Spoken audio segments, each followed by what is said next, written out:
الحمد للہ وکفا وسلام علی عباده الذین اصطفى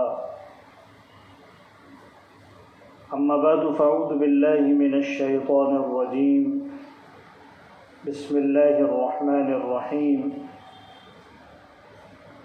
شہر رمضان الذی انزل فیہ القرآن هدى للناس وبينات من الهدى والفرقان صدق اللہ العظیم۔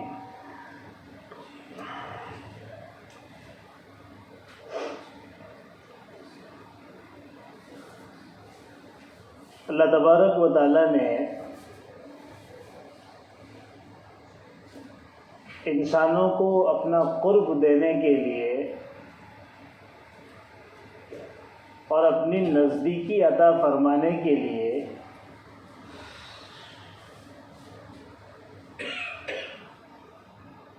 کچھ عبادتیں فرض فرمائی ہیں۔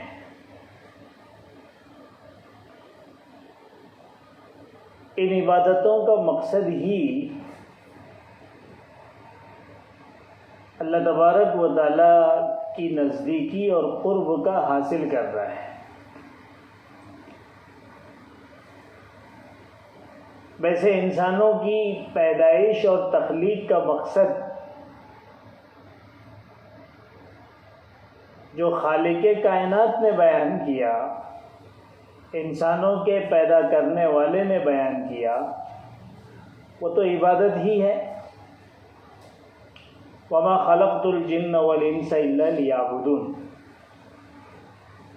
کہ ہم نے انسانوں اور جنات کو اپنی عبادت ہی کے لیے پیدا فرمایا ہے۔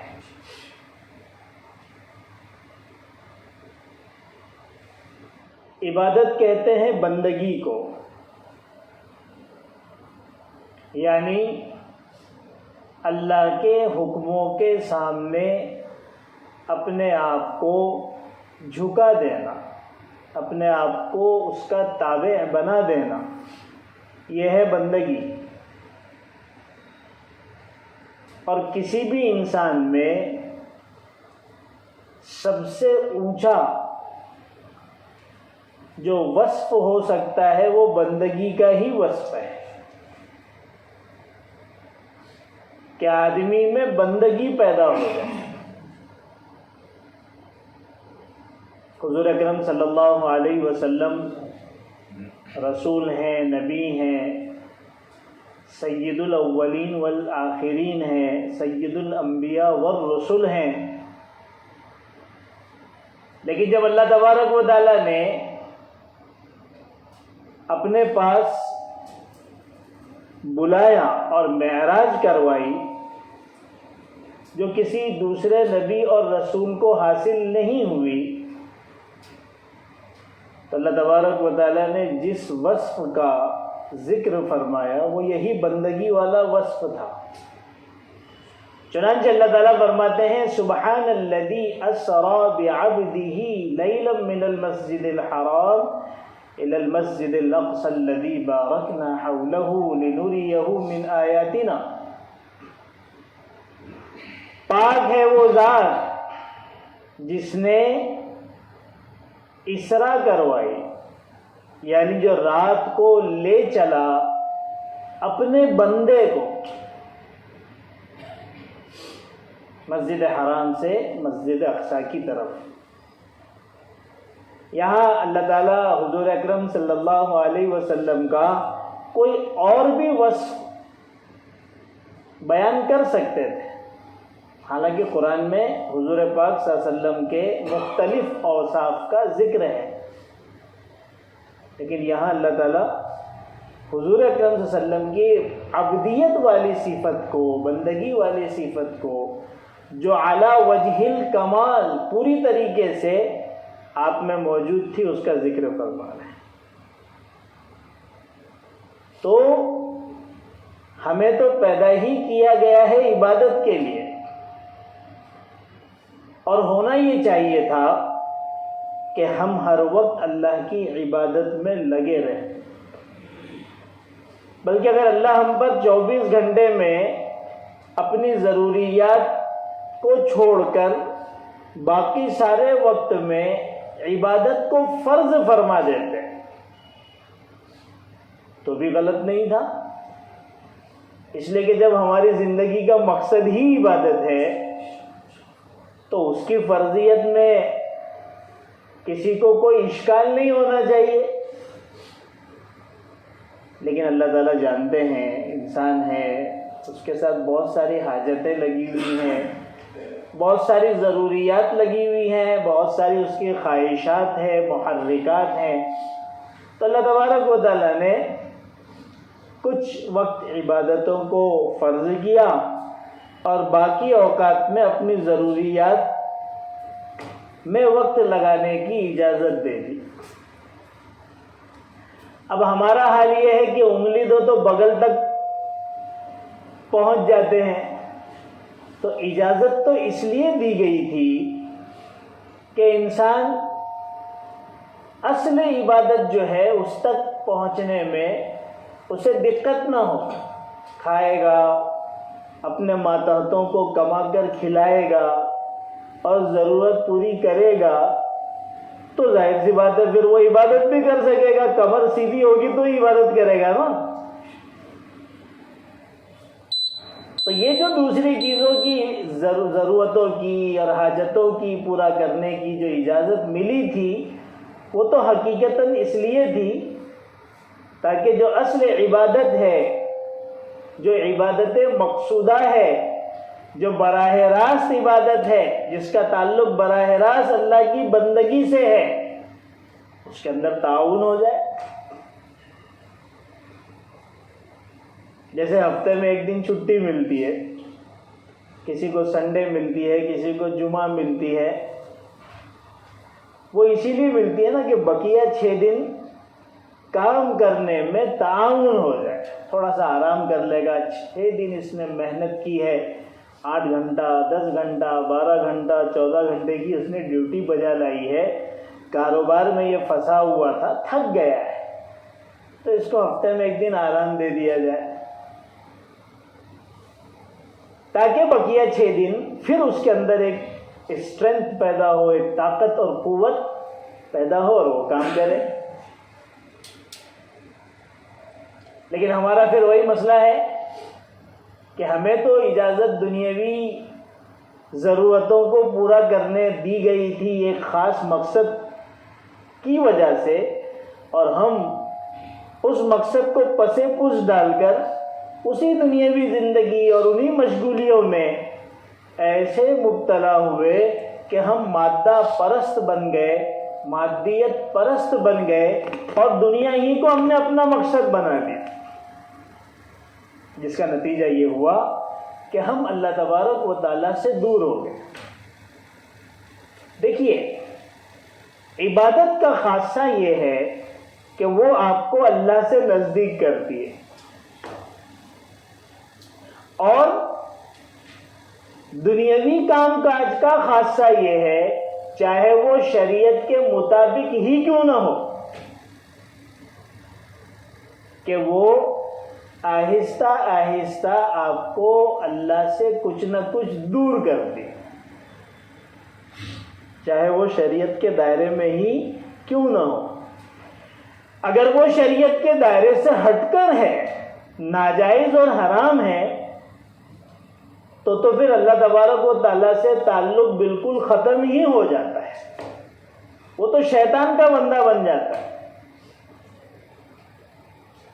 یہ دو چیزوں کی اپنی اپنی خاصیت ہے۔ عبادت کی خاصیت وہ اللہ سے آپ کو نزدیک کرے گی، دنیاوی کام کاج کی خاصیت اگرچہ وہ شریعت کے دائرے میں ہو، حلال ہو، حلال طریقے پر ہو، وہ کچھ نہ کچھ آپ کا اللہ تعالیٰ سے جو تعلق ہے اس کو کمزور کرے گی، وہ معصیت کی طرف بھی لے جا سکتی ہے۔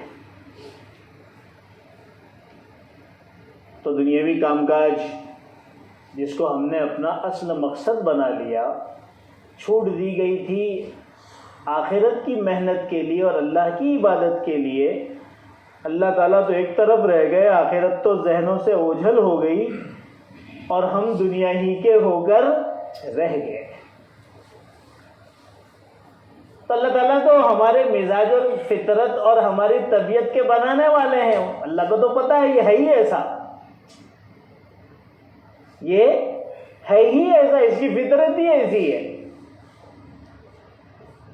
تو اللہ تبارک و تعالیٰ نے کچھ عبادتیں دی، کچھ مہینے دیے، کچھ دن دیے، کچھ راتیں دی، کچھ خاص لمحے اور اوقات دیے کہ ان میں اپنے آپ کو اگر تم فارغ کر کے ان اوقات کو وصول کر کے ان میں عبادت کر کے اگر تم ہمارا قرب حاصل کرنا چاہتے ہو تو کر سکتے ہو.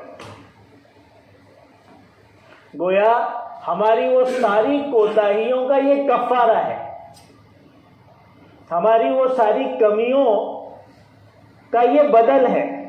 اس کا مطلب یہ نہیں کہ ہم وہ کمی سال بھر کریں اور پھر اس بدل کے انتظار میں رہیں، ایسا نہیں ہے. لیکن کمی ہو جاتی ہے،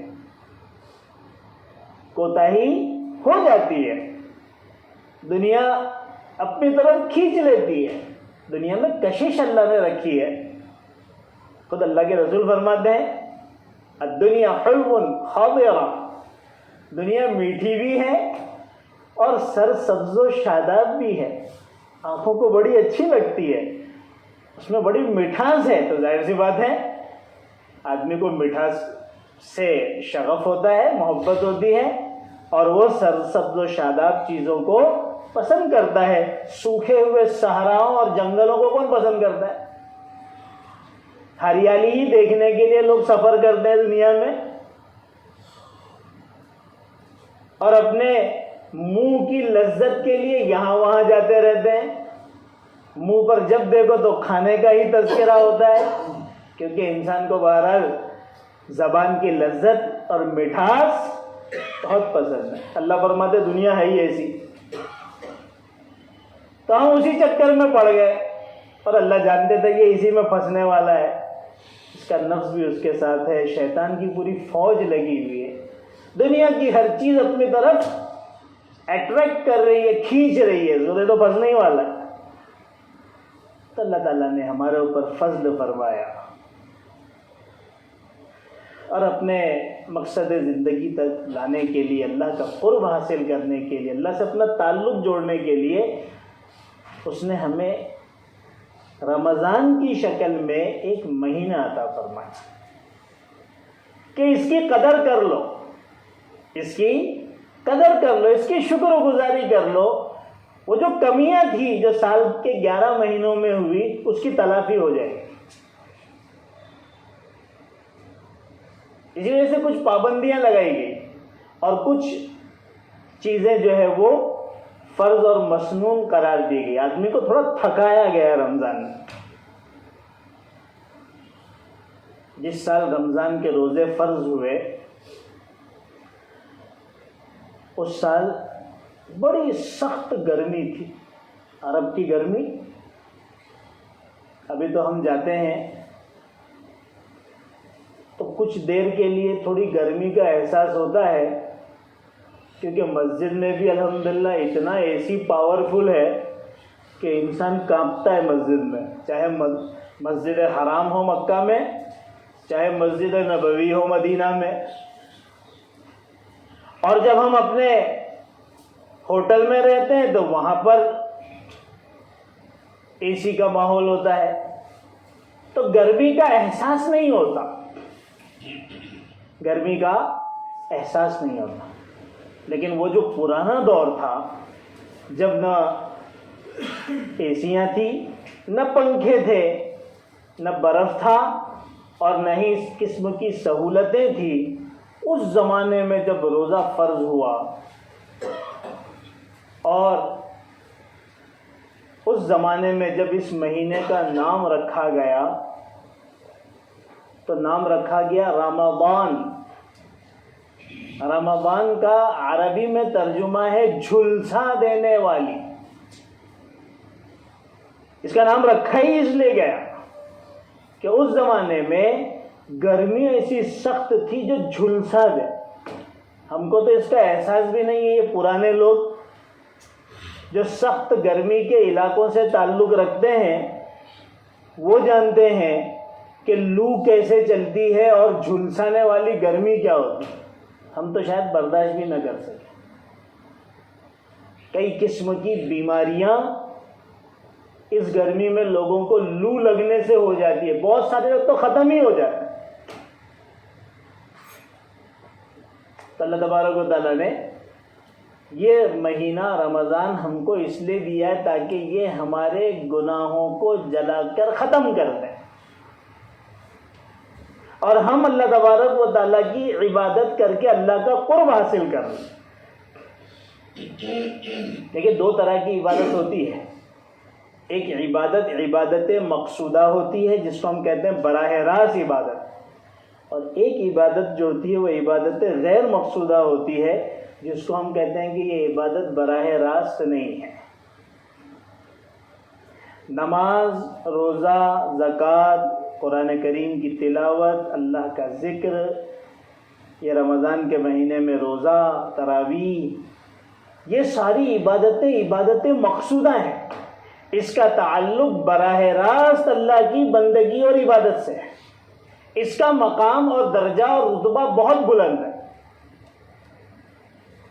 اس کے علاوہ جو دوسری بہت ساری عبادتیں ہم کرتے ہیں, جیسے مثال کے طور پر کسی کو ہم نے کوئی چیز سکھا دی, مفتی نے فتویٰ لکھ کر دے دیا, مولانا نے جمعہ میں بیان کیا, اللہ کے راستے میں نکلنے والوں نے دوسروں تک دین کی بات پہنچائی, اللہ والے لوگوں کی اصلاح کا کام کرتے ہیں, تزکیہ کا کام کرتے ہیں, باپ دن رات محنت کر کے حلال روزی کما کر لاتا ہے تاکہ اپنے اور اپنے ماتحتوں کا, اپنے والدین کا نفقہ پورا کرے, اور اس طرح کی اور بہت ساری جو عبادتیں ہیں یہ عبادت ہے, یہ بھی اللہ کا حکم ہے, لیکن یہ براہ راست عبادت نہیں ہے. یہ عبادت بالواسطہ ہے, عبادت غیر مقصودہ ہے. عبادت غیر مقصودہ یہ دوسرے نمبر پر ہے اور عبادت مقصودہ پہلے نمبر پر ہے. تھوڑا سا اس کو سمجھ لیجئے. حضور اکرم صلی اللہ علیہ وسلم دن رات لوگوں کی تعلیم میں, لوگوں کے تزکیے میں, لوگوں تک دین کے پہنچانے میں, اور کبھی گھوڑے کی پیٹھ پر, کبھی میدان جنگ میں اپنی زندگی کھپا رہے تھے. آپ کا رات اور آپ کا دن ان چیزوں میں تھا. اللہ تعالیٰ نے اس کا ذکر قرآن میں کئی جگہ پر کیا. هو الذی بعث فی الامیین رسولا منہم یتلو علیہم آیاتہ ویزکیہم ویعلمہم الکتاب والحکمہ, کہ یہ نبی یہ کام کرتے ہیں, تعلیم کا کام کرتے ہیں, تزکیہ کا کام کرتے ہیں, تبلیغ کا کام کرتے ہیں. حضور کو اللہ تبارک و تعالی کیا فرما رہے ہیں؟ فَإِذَا فَرَغْتَ فَانْصَبْ وَإِلَىٰ رَبِّكَ فَارْغَب, کہ جب تم تمہارے کاموں سے فارغ ہو جاؤ, دن بھر جو کام کرتے ہو اس سے فارغ ہو جاؤ. دن بھر کیا کر رہے تھے آپ؟ تعلیم کا کام کر رہے تھے, تزکیے کا کام کر رہے تھے, تبلیغ و دعوت کا کام کر رہے تھے. فَانْصَبْ اس کا ایک ترجمہ ہے کہ بانس کی طرح سے اپنے آپ کو کھڑا کر دو. دوسرا ترجمہ اپنے آپ کو تھکاؤ اور اپنے رب کی طرف رغبت کرو, متوجہ ہو جاؤ. علماء فرماتے ہیں کہ آپ دن بھر جو کام کر رہے تھے اس سے فارغ ہونے کے بعد آپ کو کہا گیا کہ اب آپ اللہ کی عبادت میں آپ کو تھکاؤ. چنانچہ اس کے بعد حضور پاک صلی اللہ علیہ وسلم رات بھر ایسی عبادت کیا کرتے تھے کہ آپ کے پاؤں مبارک پر ورم آ جاتا تھا. اسی وجہ سے وہ حدیث آپ کے سامنے بار بار آئی ہوگی کہ حضرت عائشہ رضی اللہ تعالیٰ عنہ نے حضور سے فرمایا کہ اللہ کے رسول آپ کو اتنی عبادت کرنے کی ضرورت کیا ہے؟ دن بھر تو آپ ویسے ہی تھکتے ہیں، نمازیں پڑھتے ہیں، سب کچھ کرتے ہیں، اور پھر رات میں اتنی عبادت کہ آپ کے پیر مبارک پر ورم آ رہا ہے۔ تو حضور اکرم صلی اللہ علیہ وسلم فرماتے کہ کیا میں شکر گزار بندہ نہ بنوں؟ تو یہ جو رات کو عبادت کا حکم دیا گیا، جو نماز آپ پڑھا کرتے تھے، یہ وہی عبادت مقصودہ ہے کہ دن بھر جو آپ کر رہے ہیں وہ تو ہے، لیکن وہ دوسرے نمبر کی عبادت ہے جس کو عبادت براہ راست نہیں کہتے۔ جو عبادت غیر مقصودہ ہے، اللہ سے جو نزدیکی حاصل کرنے کا سب سے بڑا ذریعہ ہے، وہ عبادت مقصودہ ہے۔ لہذا رات بھر کھڑے رہیے۔ دوسری مثال، حضور پاک صلی اللہ علیہ وسلم نے فرمایا کسب الحلال فریضۃ بعد الفریضہ، حلال کمانا یہ بھی فرض ہے لیکن فرض کے بعد فرض ہے۔ کیا مطلب؟ کہ حلال کمانا بھی عبادت ہے، حلال کمانا بھی عبادت ہے، لیکن جو اصل عبادت ہے نماز روزہ، جو عبادت مقصودہ ہے، اس کے بعد ہے، اس کا درجہ اور اس کا رتبہ عبادت مقصودہ کے بعد ہے۔ تو ہم بہت سارے عبادت کے کام کرتے ہیں، ٹوٹے پھوٹے کرتے ہیں، جیسے بھی کرتے ہیں، لیکن اس کے مقابلے میں ایک پہلے نمبر والا، پہلے رتبے والا جو عبادت ہے، اس کو کرنا یہ اللہ تبارک و تعالیٰ کا قرب اور نزدیکی حاصل کرنے کا سب سے بڑا ذریعہ ہے۔ اسی وجہ سے حدیث پاک میں آتا ہے نا کہ بندہ نفلی عبادت کرتا رہتا ہے یہاں تک کہ وہ اللہ کے بالکل نزدیک پہنچ جاتا ہے۔ یعنی فرائض تو ادا کر ہی رہا ہے، واجبات تو ادا کر ہی رہا ہے، لیکن پھر وہ نفلی عبادتیں کرتا ہے، وہ اتنا قریب ہو جاتا ہے اللہ تبارک و تعالیٰ کے کہ پھر اللہ تبارک و تعالیٰ اس کی آنکھیں بن جاتے ہیں، اس کے ہاتھ بن جاتے ہیں، اس کے پیر بن جاتے ہیں۔ یعنی پھر جو ہاتھ سے کام کرتا ہے وہ اللہ کے مرضی کے مطابق کرتا ہے، اس کے قدم جس طرف چلتے ہیں وہ اللہ کی مرضی کے مطابق چلتے ہیں، اس کی آنکھیں جو دیکھتی ہے وہ اللہ کی مرضی کے مطابق، یعنی وہ اللہ سے اتنا قریب ہو جاتا ہے۔ تو یہ جو قرب اللہ کا جو حاصل ہوگا وہ اصل عبادت مقصودہ سے حاصل ہوگا، دوسری عبادتوں سے بھی ہوگا، لیکن اصل عبادت مقصودہ سے حاصل ہوگا۔ تو یہ جو رمضان اللہ تبارک و تعالیٰ نے ہمیں دیا ہے وہ در حقیقت اللہ سے نزدیکی حاصل کرنے کے لیے دیا ہے کہ جو دوری ہو گئی ہے وہ ختم ہو اور اللہ سے ہمارا تعلق مضبوط ہو، جڑ جائے۔ لیکن اس کے لیے پھر ضروری ہے کہ رمضان کو اس طریقے سے گزارا بھی جائے، اس مہینے کی ویسی قدر بھی کی جائے، تب جا کر وہ ہمارے لیے فائدہ مند ہوگا، وہ ہمارے لیے اللہ کے قرب کا ذریعہ بنے گا۔ اگر ہم نے رمضان کی قدر جیسی کرنی تھی ویسی نہیں کی تو پھر جیسے دوسرے دن تھے ویسے ہی یہ بھی دن ہے، بلکہ بسا اوقات یہ رمضان ہمارے لیے اللہ کی ناراضگی کا بھی سبب بن سکتا ہے۔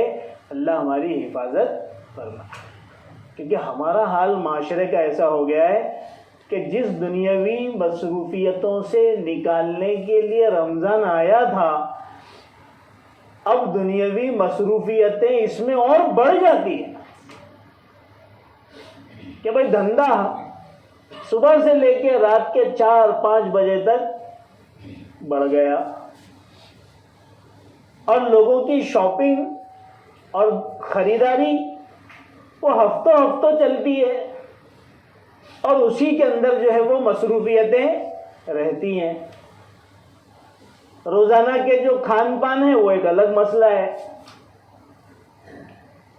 گویا جن چیزوں کو کم کرنے کے لیے یہ رمضان آیا تھا اور یہ روزے فرض ہوئے تھے، وہی ساری چیزیں اب زیادہ ہو گئی ہے۔ تو جو ضرورت کی چیزیں ہیں، عید آئے گی تو ظاہر سی بات ہے کپڑا پہنیں گے، اچھا پہنیں گے، جوتا بھی خریدیں گے، چپل بھی خریدیں گے، عورتیں بھی اپنا خریدیں گے، بچوں کے لیے بھی خریدیں گے۔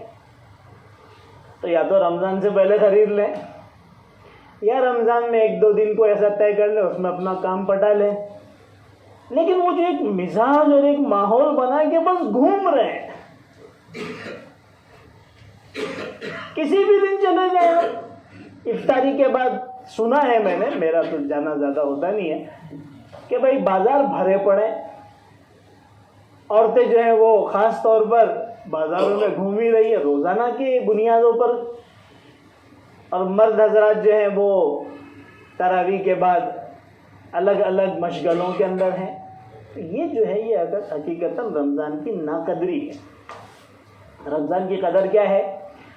رمضان کی حقیقی قدر یہ ہے کہ ہم رمضان کے لیے اپنے کاموں کو کم کر دیں. کہ بھئی 11 مہینہ خوب کام کیا اور خوب وقت دیا، اب میں رمضان میں اپنے کام کو کم کر دوں گا. جو بھی سیٹنگ ہو سکتی ہے اس اعتبار سے کچھ وقت وہ نماز روزے کے لیے، قرآن کریم کی تلاوت کے لیے نکالے، تاکہ پتہ چلے کہ رمضان آیا ہے اور میں نے کچھ کیا. روزہ تو بائی ڈیفالٹ سب رکھتے ہیں تو رکھنا ہی ہے. ہاں، جہاں پر اپنا وقت لگانا ہے وہ قرآن کریم کی تلاوت ہے. قرآن کریم کا رمضان کے ساتھ ایک خاص تعلق ہے. اللہ نے قرآن کو لوح محفوظ سے آسمان دنیا پر اسی رمضان کے مہینے میں 27ویں شب کو اتارا تھا، اور اللہ کی جتنی کتابیں ہیں وہ رمضان ہی میں اتری ہیں. اللہ کی کتابوں کا اور خاص طور پر قرآن کا رمضان کے ساتھ ایک تعلق ہے. تو قرآن کریم کی تلاوت کے لیے کچھ وقت نکالیں.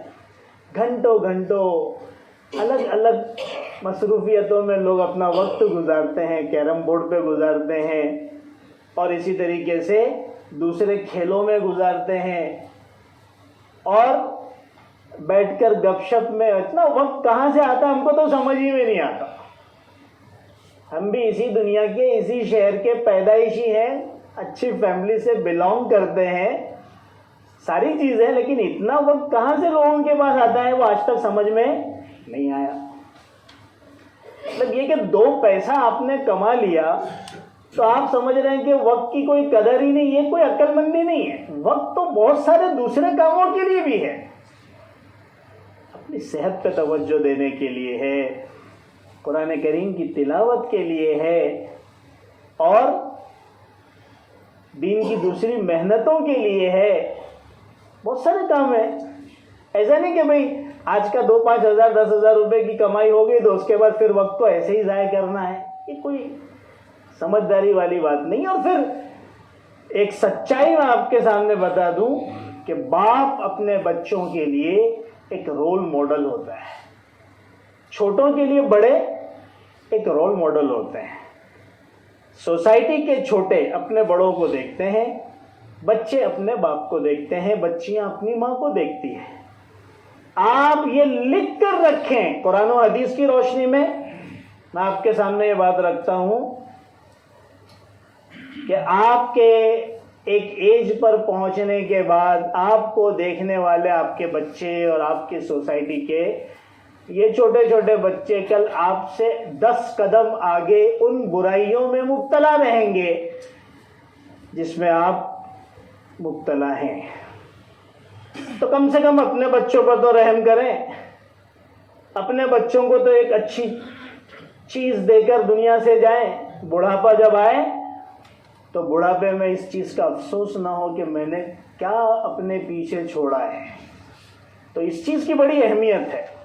تو رمضان کے اندر جو ایک اپنے سوسائٹی اور اپنے علاقوں کا ماحول ہے، مسلم علاقوں کا، وہ انتہائی جو ہے نامناسب ماحول ہے. راتوں کو جاگنے والا اور دن میں سونے والا. یہ جو اس طرح سے وقت کاٹ کر روزہ گزارنا، یہ جو ہے وہ اسلامی طریقہ نہیں ہے کہ بھئی ظہر کے وقت اٹھ رہے ہیں، ظہر کے بعد اٹھ رہے ہیں اور اس طریقے سے وقت گزار. یہ نارمل جو لائف ہے وہی گزارنا ہے، اور تھوڑی سی روزے کی مشقت کو بھی محسوس کرنا، کیونکہ رمضان یہ ہمدردی کا مہینہ ہے، غریبوں کے ساتھ مشابہت اختیار کرنے والا مہینہ ہے.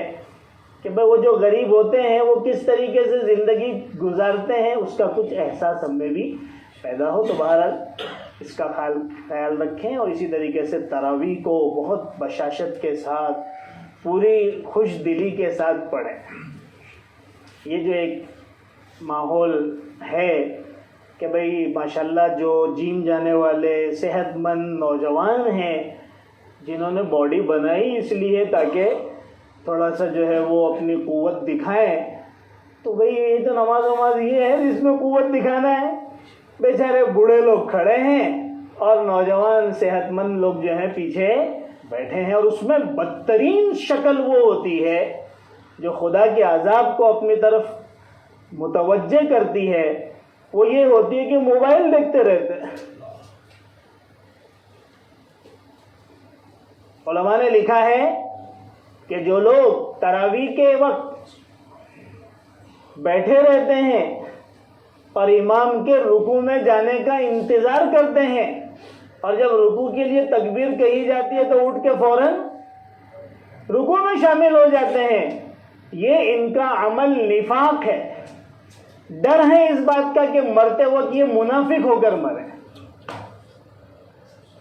تو اپنی ان تراویحوں کی جو ہے وہ ہمیں بہت فکر کرنے کی ضرورت ہے. ایک ایک صفحہ تو پڑھا جاتا ہے، اسی کے اندر ٹانگ آپ لوگ کی ہلنے لگی، اسی میں چکر آنے لگے.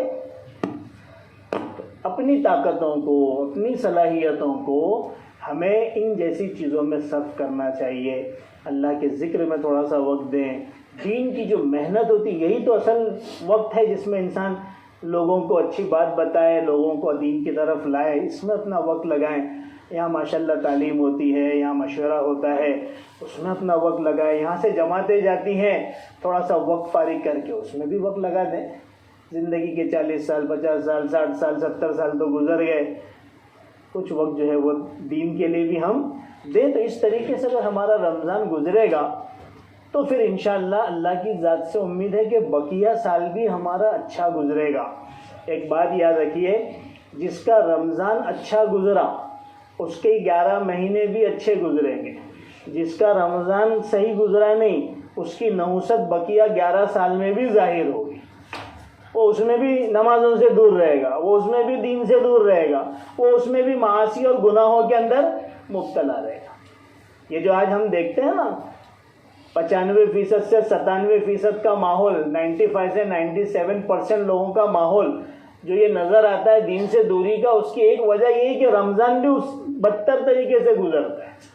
رمضانوں کے اندر بھی نمازیں جا رہی ہیں، رمضان کے اندر بھی بہت سے روزے سے محروم ہیں، رمضان میں بھی ہم گناہوں میں ویسے ہی مبتلا ہیں جیسے عام دنوں میں تھے. تو اس کی نحوست اللہ تبارک و تعالیٰ کی نعمت کی ناقدری ہوئی تو اللہ تعالیٰ کی عذاب اس شکل میں ظاہر ہوتا ہے کہ پھر 11 مہینے بھی ویسے ہی گزرتے ہیں. اس لیے یہ نعمت جو ہم کو مل رہی ہے اللہ تعالیٰ ہم سب کو قدر کرنے کی توفیق عطا فرمائے. وآخر دعوانا الحمدللہ رب العالمین. ایک دو اعلان ہے، ذرا سن لیجئے. ہمارے یہاں پر انشاءاللہ تراویح اور عشاء کی نماز کا وقت جو ہے وہی پرانا ہے. 9 بجے عشاء کی نماز ہوگی اور اس کے بعد انشاءاللہ سنتوں کے بعد تراویح ہوگی. اور مغرب کے بعد 10 منٹ کا وقت دیا جاتا ہے اذان کے بعد. اس کے بعد انشاءاللہ جو ہے وہ مغرب کی نماز ہوگی. اور فجر کا وقت جو شروع ہوتا ہے اس کے بعد 15 منٹ کا جو ہے وہ گیپ دیا جائے گا. فجر کی نماز ہوگی انشاءاللہ. ہر ایک کا وقت جو ہے وہ بورڈ پر لکھ دیا جائے گا.